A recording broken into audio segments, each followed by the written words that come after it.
Welcome to Pandora's Awareness Podcast, a place where we collect stories and circulate life-changing wisdom. I'm your host, Asher, and two of our guests today is Regina and Michelle. And we get to talk about failure because that's the theme of today, failure. And we all experience failure in our life and we get to share.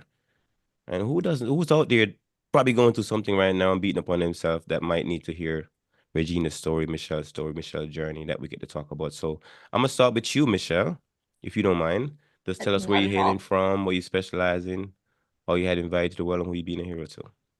Thanks. I am from, New Jersey. Right now, I'm currently in, British Columbia, Canada. I am the a Hot Mess Alchemist, Mm, where, like we're talking about, like everyone has failures, mm-hmm. and that's kind of what my specialty is helping you transform your life. Thank you. You know, seeing what those, where those bumps are, where those limiting beliefs are keeping you stuck, where you're doubting yourself, those fears, and let's transform it. Let's turn your life into something golden because that's one of our birthrights is to live a golden life full of health, wealth, prosperity, abundance, and all that stuff isn't necessarily financial. Mhm. Perfect.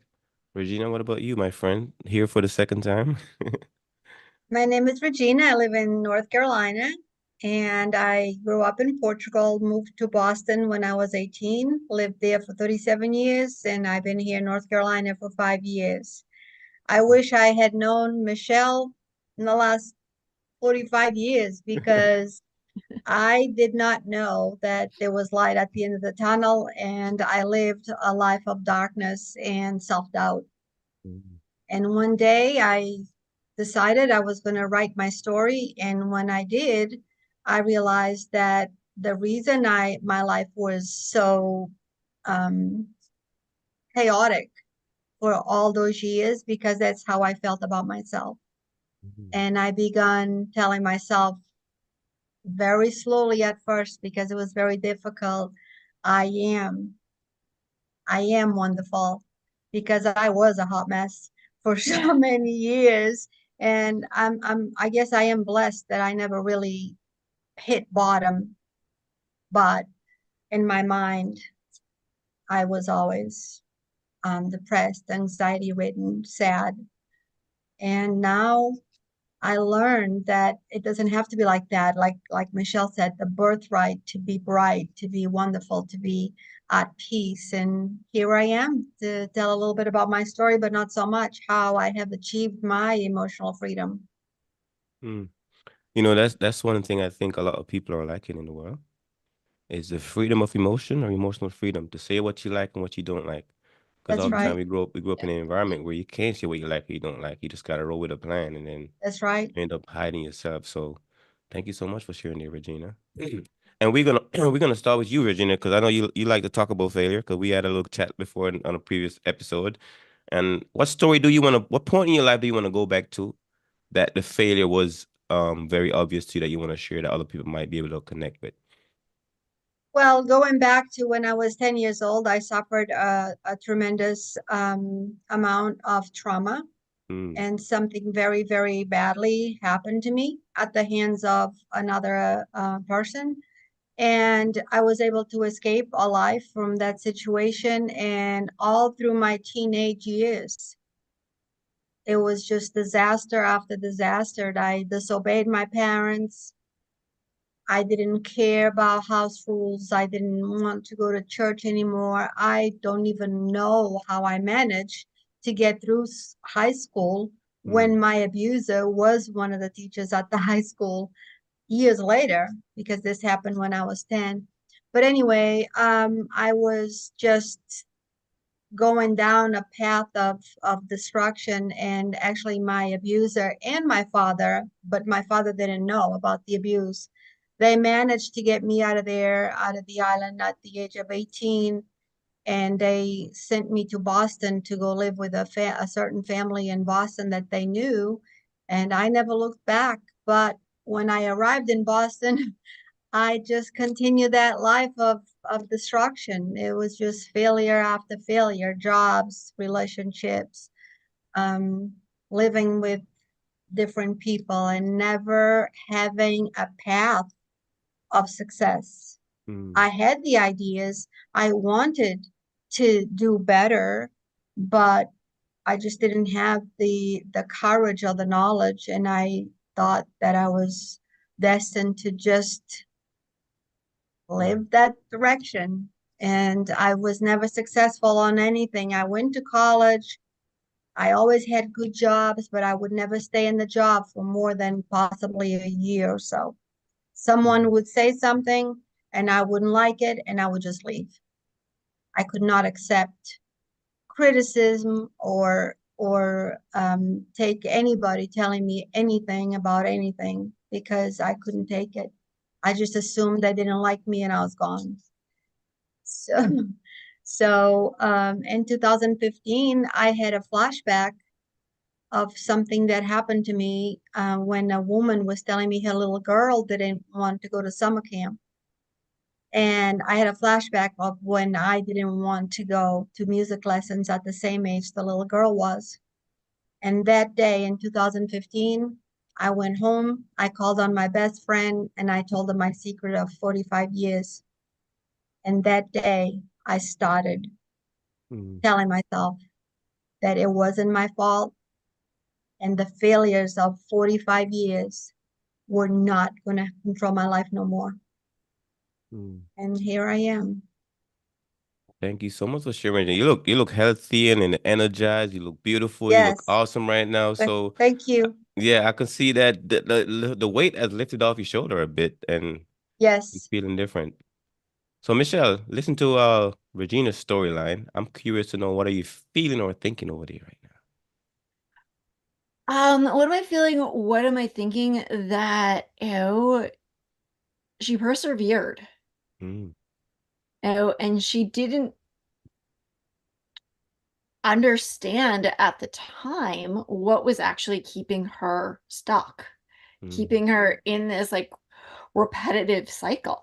mm, Oh, until that day that she had that light bulb moment of, wait a second, this child doesn't want to go, to camp. I didn't want to go to music lessons. Like, it's time for me to start living it. Like, gave her, like she said, that flashback, that trigger. It was that catalyst of change, that sometimes that's what we all need, is just that little spark to light the fire underneath us to go, oh wait, it's time for something to shift. mm. Yes. You know, when you was talking, Regina, what I was thinking about too, because I was thinking about back into my own journey, conversation I have with people sometimes, and sometimes you're on people, and they're very sensitive. They're very closed-minded. They're a certain way, and we don't know why they are that way. Like if I had met you and I probably say something that's offending, I'm like, why is she offended? But I wouldn't know deep down inside, 10 years, at age 10, something happened to you that made you feel a certain way. Therefore, when you go around people in the world, that something happened to you where you just don't feel like you, or feel comfortable, or feel safe. So you keep running. And we Right. would never understand that that was going on for you if we was friends with you for 45 years, didn't know that, hey, Regina Right.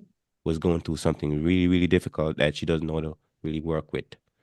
So, That's mm, why now I like to say tread lightly because everyone has a story. mm-hmm, And if we're, because that's who I have become, humble and kind, and I am gentle with myself. So being gentle with myself, I'm gentle.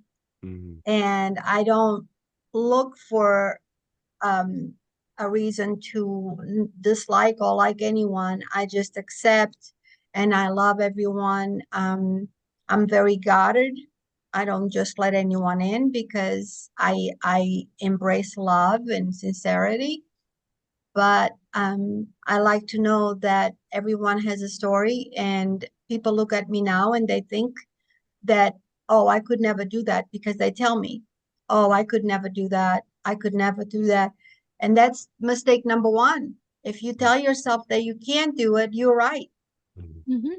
And that's why I like to bring the awareness, just like Michelle, bring awareness to the table to those that, like myself, that for so long, they don't believe in themselves and they have to change. the way that they think about themselves. And once you start doing that, then you start learning, but you have to continue going to the sessions, or like Michelle's clients, I'm pretty sure that it's not one day they're healed. It's a healing process. Yeah, Mm. no, it's a journey, but that's what That's life right. is. Life is a journey, and it's this magical, messy, wonderful journey that we all get to experience. And one of the things that Yes, I like to say is, oh, if it wasn't for those failures, those low points in life, like the tabloid magazines, TMZ wouldn't exist. Mm. that's right. Because it's those low moments that connect us all. We can't relate to, like, you and I can't relate to a $40 million concert tour or signing a $20 million movie contract. All anyone listening to this can relate to a breakup, Mm. to Yes, the death of a pet, the death of a loved one, Mm. that's right. not being able to, having some financial issue come along. Like, we all can relate to that. So it's the low points that connect us, Mm. that make us all relatable. Wow, speaking so much wisdom, the hot mess alchemist. I'm curious to know why is the hot mess alchemist or being a hot mess alchemist so important to you, Michelle? Because each and every one of us is a hot mess, whether we want to admit it or not. Mm. And we look at it as being a bad thing. Mm. But if we think about it, it's like nobody has it all together. What we're seeing on social media is a facade. Mm. Most people's profiles, there are a few that are pretty authentic, but you know, 99% of what we're seeing on social media is a facade. We're not getting that whole story. We're not Mm. seeing the individual's whole lives or their low points and whatnot.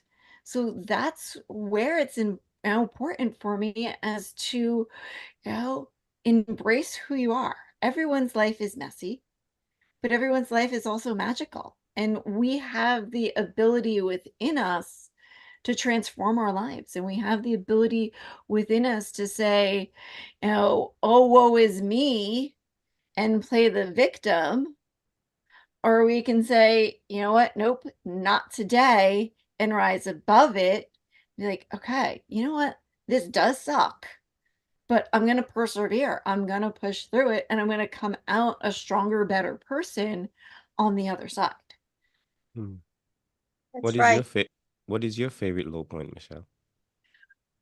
Ooh.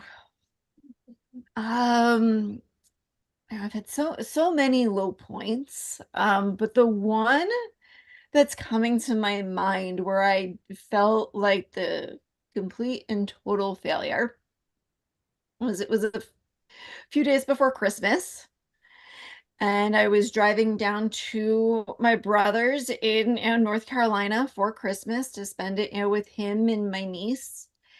And I had all of, the Christmas presents in my car from, my mom and my aunts. My Mm. car was full of my Christmas presents. Like, my trunk was full. I loaded my car the night before with You was all of, Santa Claus. Oh my I God. was Santa Claus. Like, my niece was, what was she? Two.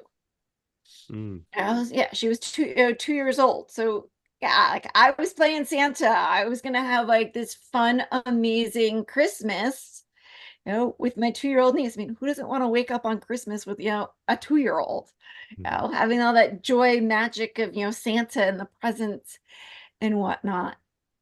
And so whenever I drive down to my brother's, I always leave, really early in the morning because it is, a 10-hour drive. So I wake up in the morning, I open up my blinds, and I look out the window, and it's like 5 o'clock in the morning, and my car's gone. Wait. You're saying that you was driving and you stopped somewhere? No, I was at home, I was at home. I was getting ready to leave in the morning, and I looked out my window, and it was 5 o'clock in the morning. I just gotten up to get ready to leave. I look out the window, and my car is gone. And your car had all the gifts in it already. My car had all my gifts in it, all the Oh. gifts from my mom, my grandma, my aunts, all in my car. And I'm like, oh my God, okay. So I called my dad because like I was in a complete hysteria. And I knew that he would be awake. And he's like, have you called? Like, I couldn't even talk. That's how much of a hysteria I was in. And he's like, Michelle, calm down. He's like, I can't understand a word that you're saying. He's like, did you call the police? And I was like, no, I'm calling you first. Because, that's what girls do. We call our dads. And he's like, calm down, call the police, and then call me back. And I was like, okay. So I calmed down. I called the police, and the police dispatcher put me on hold. And I'm like, okay, this is really weird. I'm being put on hold. Like I'm calling to, report, basically a stolen car, and I'm being put on hold. And I was on hold for quite a while. And he comes Maybe they did back, it to calm you down. maybe, or make me even more anxious than I already was. Um, and he comes back and tells me that my car has been repossessed. Mm. Yes. Now I have to call my dad and tell him that my car has been repossessed. Call my brother and tell him that I'm not going to be there for Christmas. Call my mom and tell her and say, oh yeah, mom, all your presents and Grammy's presents and everyone else's presents aren't going to be there for Christmas. And then, calling my aunt being like, can I come for Christmas? Um, and I felt in that moment and for days, weeks actually, like a complete failure. And it being, Christmas, plenty of Hallmark movies. And that's what I did. I was, I would lay there on the couch, watching movies, not wanting to do anything.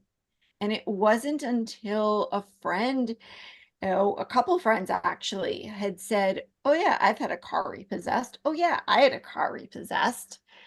It started to normalize it for me. It Mhm. made me feel better. Mhm. Like, oh, okay. Like this is, and hearing other people, a couple people that I had told tell me that they had a car repossessed. It's like, okay, Not we're just making you. this, yeah, like we're making this feel a little bit more normal here. And yeah, I had a friend take me, to get my car out of, the lot that, they had it, impounded at, and, you know, was able to get the money that I needed to not only pay past payments that I had owed, but to totally pay off my car. Mhm. Um, but even still, knowing that, and a few weeks into January, I did, drive down to my brother's and we had, Christmas in January and whatnot. But even then, I still felt like this failure because, like, here I am, not able to, even though it wasn't being normalized, like, not being able to like, make my car payments and just having those financial struggles and those financial issues where I feel that for most of us, like that's in some places where we feel like a failure the most is to like I'm X years old and I can't pay for my car, or pay my rent, or pay my basic, bills. And we look at money as like this, we put money on a pedestal when we shouldn't, Hmm. as well. And that was like kind of one of like the lessons that I learned is it's like, all right, if I had just, because it was something else that my dad had said. He's like, well, why didn't you just call the bank sooner? I was like, yeah, I know, like I totally could have prevented this, but it's like you feel like that, that failure. You feel all this guilt and shame that, you can't make a car payment. Like, yeah, I didn't make the car payment because it was, the car payment or groceries. You Right. know? If you don't mind sharing, Michelle, well, thank you for sharing that, by the way. I'm curious. I was listening. I was like, sometimes you're in a situation and you like there's a background music that's playing in the background. Like there's something that's happening in your life. Yeah. So I'm curious to know in that moment what else was the background music that was happening in your life that you probably wasn't listening to, but it was playing in the background. That, well, that it was time to let certain things go.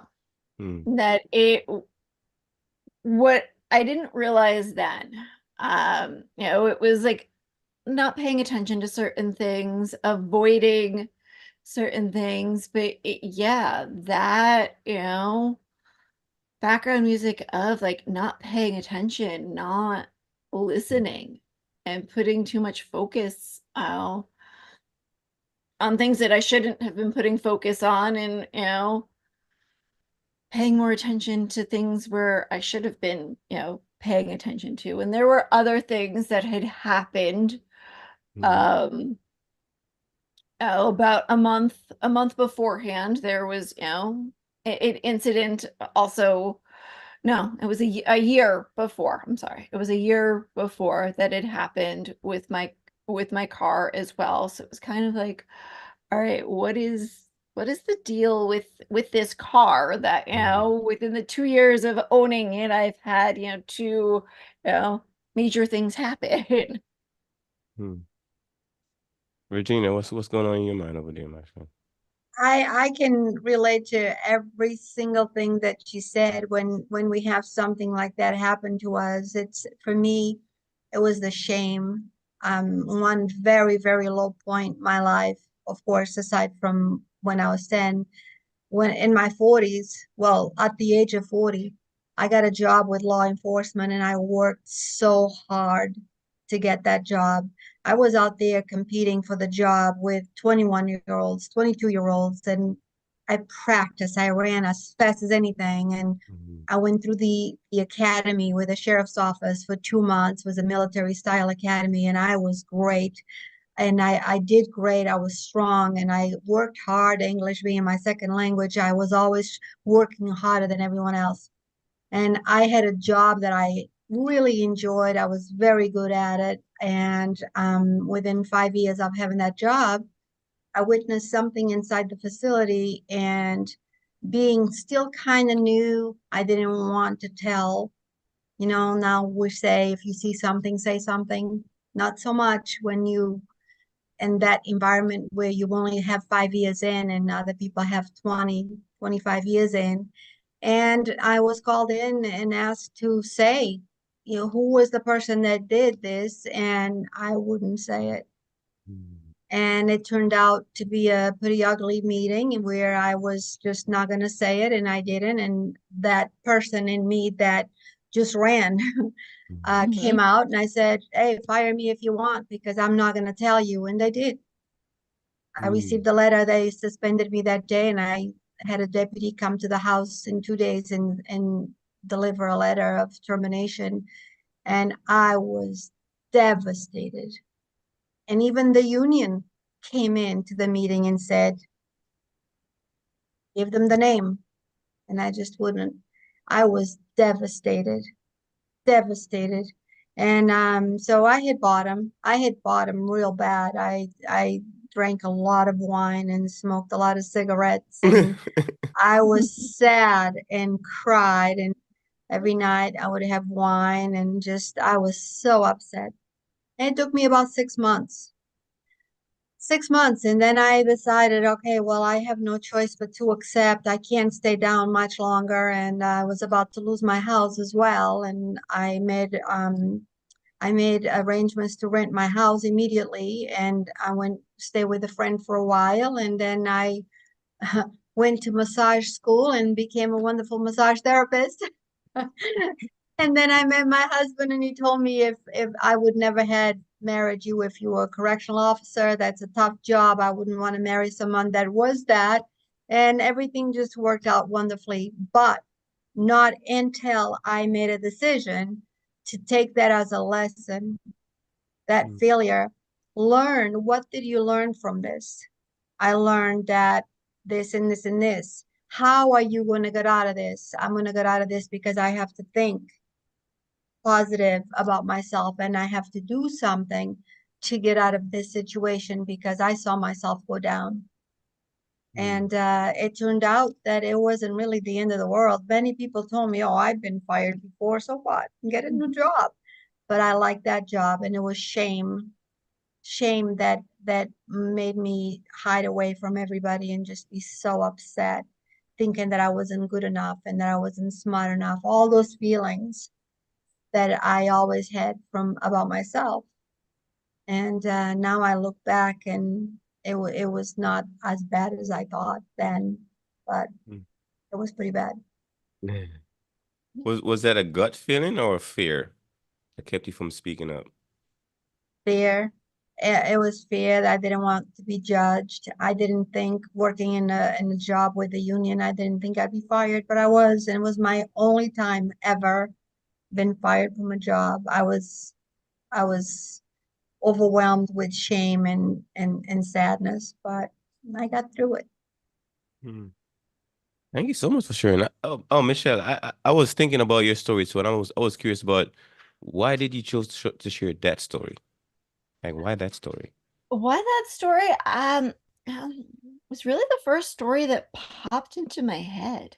Mm, But I also feel that I think the other reason behind sharing that story is, oh, as we look at where just the world is, within, the cost of things right mm, now, and how so many people are, struggling out financially right now. mm, And as to, your finances, what's in your bank account doesn't define who you are as a person. mm, And that was like one of the things that I learned from that. It's like what's in my bank account doesn't define who I am as a person. You can have, billions of dollars sitting in your bank account and be a really awful, greedy, manipulative person. And you can have, 2 cents in your bank account, mm, and be this happy, joyful, go lucky, like, all right, you know what? I might only have 2 cents to my name right now, but I will be provided for. mm. I don't know if it So was Donald Trump was speaking, but he was talking about one part of his life way back in the day. He was like, I was 900, like it was almost $1 billion in debt, right? And he was like the guy was that was homeless had more money than I do. He was yeah, like, and we put so much focus on money and looking at debt as this bad thing Mm, when the national debt is, how many trillions of dollars? mm, It's like, it doesn't define, your debt, your financial situation, where you live doesn't define who you are as a person. mm. So who is Michelle? Ooh, who is Michelle? I'm someone who is honest. Mm, I'm honest. I keep it real. I keep it blunt. but I also have, that heart and that compassion where, I'm here to help, I'm here to heal, I'm here to teach, I'm here to guide you and, be that person, that someone leans on. Mm, The individual that you come to for help that is going to help you, transform, because that's what lights me up is watching someone go from, you know, that low point to, that full transformation of self to that high point. mm. So yeah, I'm that real, raw, honest, you know, wear my heart out on my sleeve to an extent. It's on my heart's on my sleeve, but there's, a little fence around it, Mm. uh because we always have to, protect our heart to an extent. um but yeah, you know that's me. I love it. Do you believe her there, Regina? Yes, Yeah. I believe her. I like Yeah. her a lot. She Yeah. knows things. Hmm. I believe her too. And I think anyone that's listening would believe you too, Michelle, because we can tell that you are authentic heart space person. And I'm curious, the hot mess piece of it. How do you came up with that name? Well, my book, I guess, my book is called Hot Mess Magic: Discover Mm, the Magic in Your Mess. mm, And it was back in September of 2018. I was at a conference and I was having dinner with a Facebook friend, and we just met for the first time. And she's sharing a story with me. And all of a sudden, I picked up my phone and I started typing. And I said, I'm sorry. I'm like, I don't mean to be rude right now, but I just had three words come to me that do not make sense together. But I mm, know these three words mean something. And I wrote them down, and then Discover the Magic in Your Mess came to me the next day. And ironically, that day of the conference, it was a 2-day conference.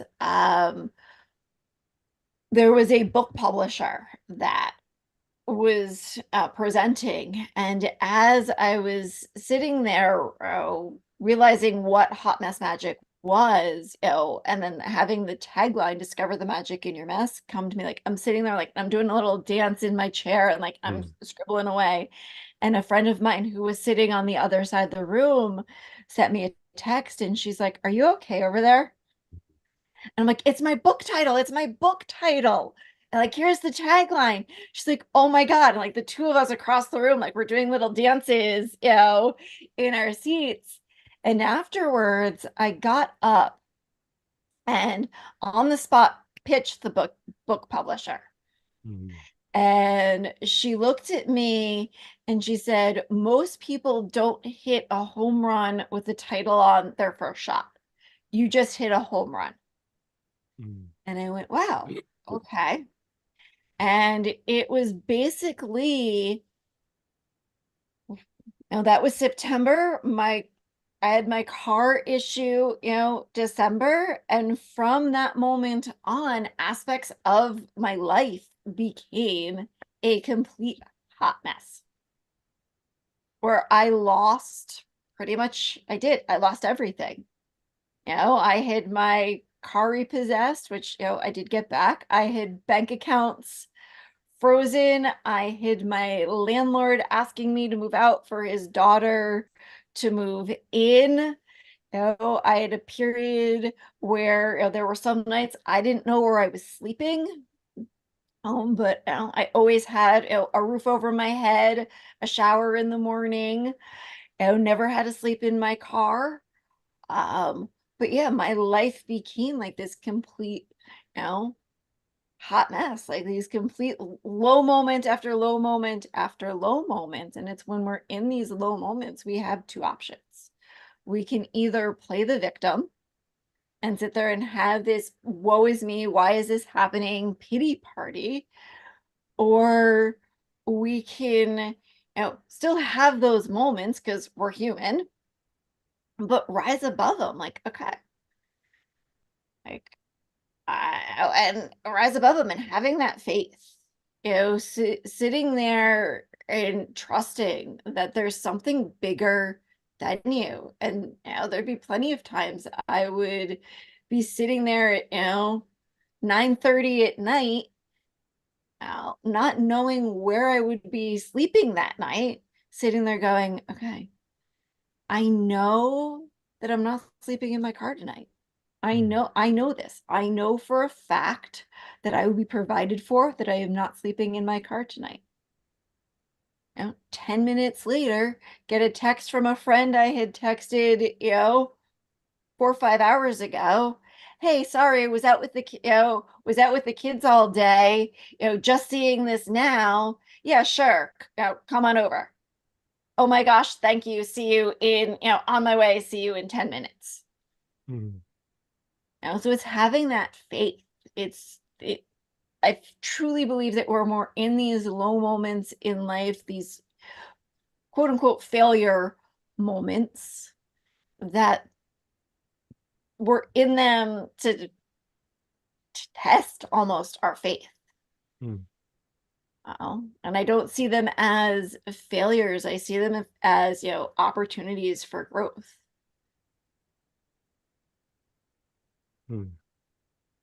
Wow. I am looking at both of your story, and you guys got very similar story, by the way. Regina and Michelle, you Yes. guys got very similar story.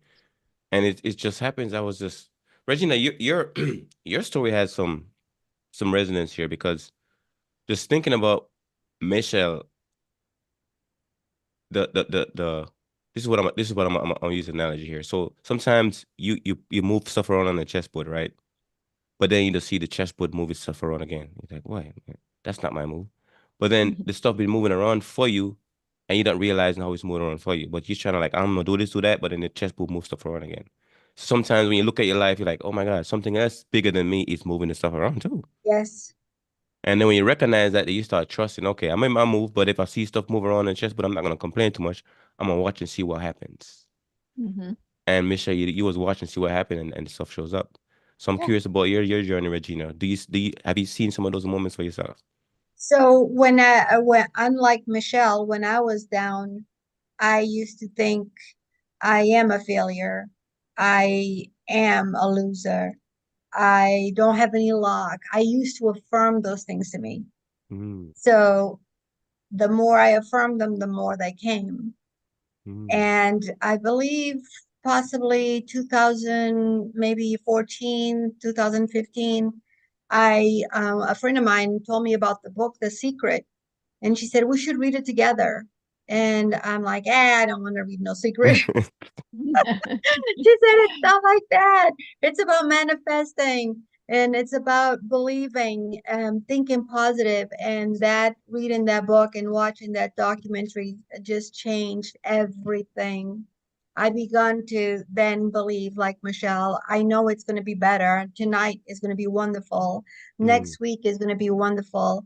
And it has been a transformation that it's just so amazing. And that's why I'm so passionate to speak about my transformation, not because it's coming from a place of ego where I want everybody to see how great I'm doing. Nothing to do with that. It's coming from a place of love where I want another woman or a guy, but mostly mhm, women because guys they don't like to really talk about that stuff. mhm, So I reach out to a lot of women to say, come with me. I'll show you what I did. I show you how these videos that I watch, you have to continuously tell yourself that you are wonderful, that you are, like Michelle said, taken care of, you are protected. And that faith and that divine intervention comes through, and you have to just accept it and love it and bring it forward to others to see. And mm, my wish and my one of my only wishes is that when I speak, that people feel the love that I feel for them and how much I want them to experience this. I don't need recognition. I want them to feel what I feel. Hmm. That's who But I am. well, the two things that both of you guys believe in is transformational experience for other people, and that is an individual thing. I cannot transform you, you cannot transform me. That's something I have That's to do for right. myself. Exactly. So all I can do is like Michelle says, kind of guide you That's to your right. own transformation. Yeah. So totally. And I've had, clients where, I could see, the writing on the wall from the beginning. Hmm. It's like, all right, Hmm. she needs to go through this, herself. One client in particular who was like going through a divorce and she left. And then, she came back. And I sat there and I went, okay, I can read her the riot act right now of like, why are you going back? You know he hasn't changed, even though he says he has, blah, blah, blah. Or I can just sit here and let her experience it, see for herself. Hmm. And that's what I did. I let her experience it, see for herself. And a couple months later, she's like, yeah, I'm done. Why didn't you stop me? Hmm. It's like, there was no stopping you. I could have told you not to come back, not to, leave where you were.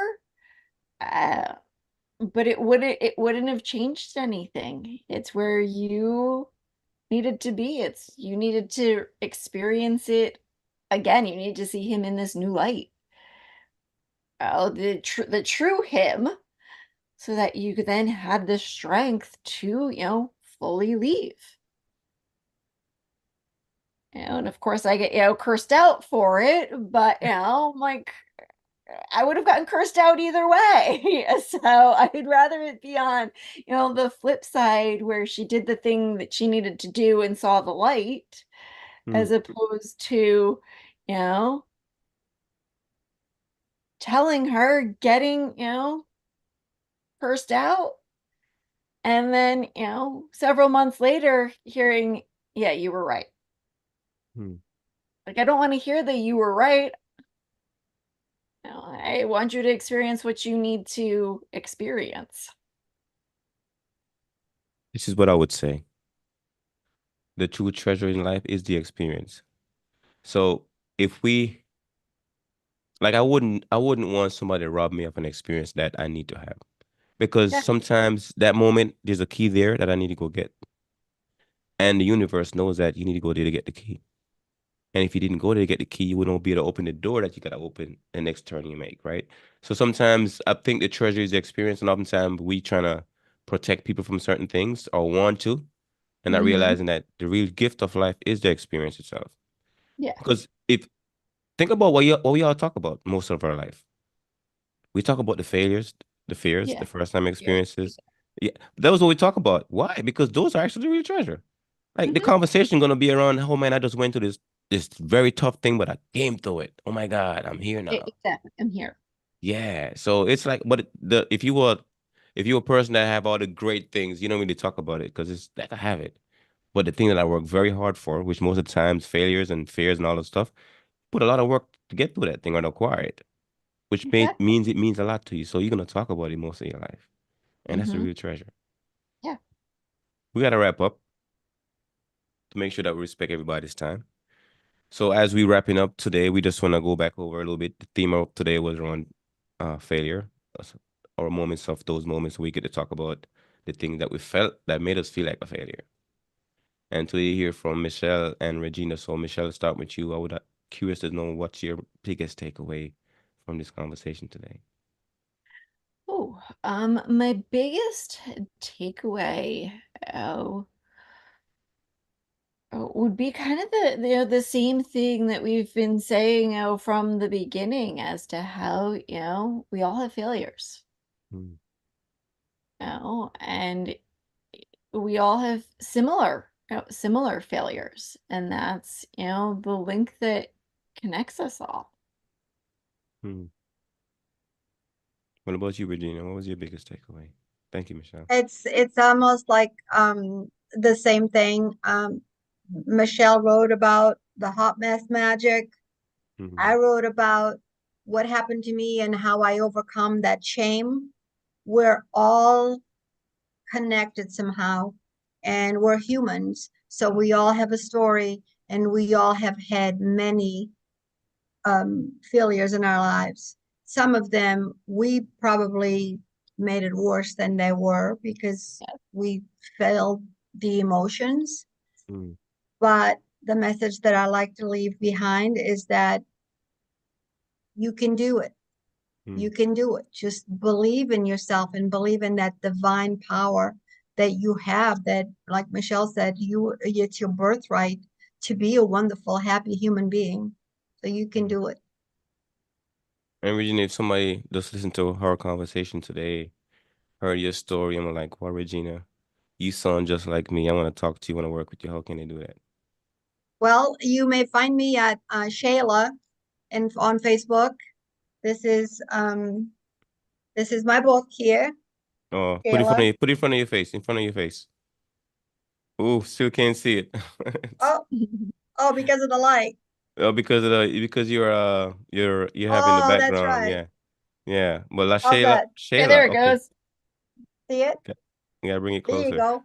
So, and LaFrancemedia.com. So that's LaFrance, LA, the word France, LaFrancemedia.com. It's my website. You can order my book and you can read a little bit about me, my story, and my journey of opening up a retreat to help women that were victims of child trauma. So that's my journey right now. I'm on that mission.